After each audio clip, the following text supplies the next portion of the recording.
Chinese and Russian militaries link up, but analysts say both sides have differing objectives. The joint exercises were the first of their kind to use a joint command and control system, with Russian troops integrated into Chinese formations, according to a statement by China's defense ministry. The exercises also provided an opportunity for both sides to test new weaponry, and for Russian troops to use Chinese-made equipment, including armored assault vehicles, for the first time. The joint drills, which were partially intended to enhance anti-terrorism capabilities, come as the security situation in Afghanistan continues to deteriorate amid the collapse of the US-backed government in Kabul. But analysts in the West and in Russia have questioned the real military value of the exercises, suggesting Beijing and Moscow likely had differing objectives, from propaganda to economic. Illustrating his point, the exercises, dubbed Zapad Interaction 2021 in Russian or Zabi Unity 2021 in Chinese, dominated Chinese state media last week, with multiple stories, photos, and videos from the activities in northern China. Leighton said the exercises seemed highly choreographed, without much opportunity for what he called free play when commanders on the ground have to make crucial decisions in the heat of battle. Free play is what hones military skills, not highly choreographed airshow-like events, Leighton said. Regional cooperation. In recent weeks, Western headlines have been filled with stories of military cooperation among US allied nations in the Pacific, including a British-led aircraft carrier strike group in the South China Sea and intensive exercises in Australia involving American, Japanese and South Korean units.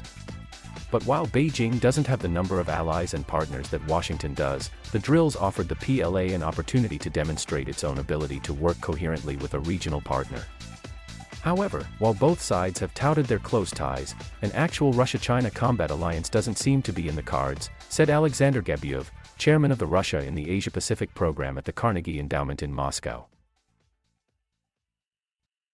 Military cooperation doesn't imply a need for a defense pact with mutual obligation to go to war if the other party is under attack/wants you to participate in a conflict, Gabuev wrote in a Twitter thread. A formal alliance would limit each side's autonomy, which both highly value, he said. China doesn't need any obligation to become involved in the Crimea, while Russia has no real interest in Taiwan or the South China Sea, Gabuev said. In the long term, Russia's motives for enhanced cooperation may be more monetary than military. Gabuev said in the Twitter thread that Russia sees a window of opportunity to sell more arms to China, which, despite its rapid military modernization, still needs Russian technology. And in training alongside Russian forces, China is buying something else, Gabuev notes, battlefield experience. For example, the Russian military has been tested in Syria and the Crimea in recent years. Some of that may be imparted to Chinese troops during the joint exercises. The last time China went to war was during a border conflict with Vietnam in 1979. New equipment. As the exercise kicked off last Monday, Chinese state media highlighted the appearance of the J-20, the first time the PLA Air Force's decade-old, top-of-the-line aircraft engaged in joint exercises.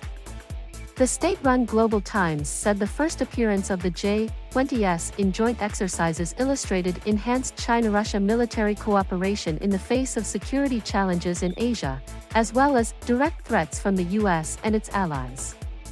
The report did not specify the nature of those alleged threats, but the J-20S appearance at the China-Russia drills comes just a few weeks after the US Air Force put on its biggest-ever display of stealth fighter power in Asia, sending more than 24 F-22 Raptor jets to an exercise on the Pacific islands of Guam and Tinian. When the J-20 first flew a decade ago, China touted it as the answer to American F-22S and F-35S, the world's premier stealth aircraft. And after the PLA declared it combat-ready in 2018, Chinese military expert Song Zongping, in a post on the PLA's English-language website, said the J-20 would engage with rivals in the future who dare to provoke China in the air. While the J-20S may have put on a show last week, they won't be among the warplane contingent China is sending to upcoming International Army Games 2021 in Russia, slated to start August 22. The state-run Xinhua news agency reports the PLA's force at those games includes J-10B fighter jets, J-16 fighter jets and Y-20 large transport aircraft, all of which will be making their debut outside of China. A Global Times report said H-6K bombers will also be in the fleet of 11 PLA aircraft.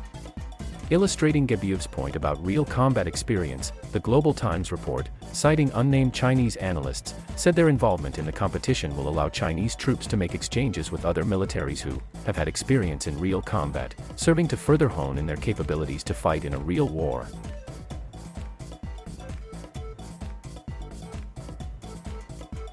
Thank you for watching. Please subscribe.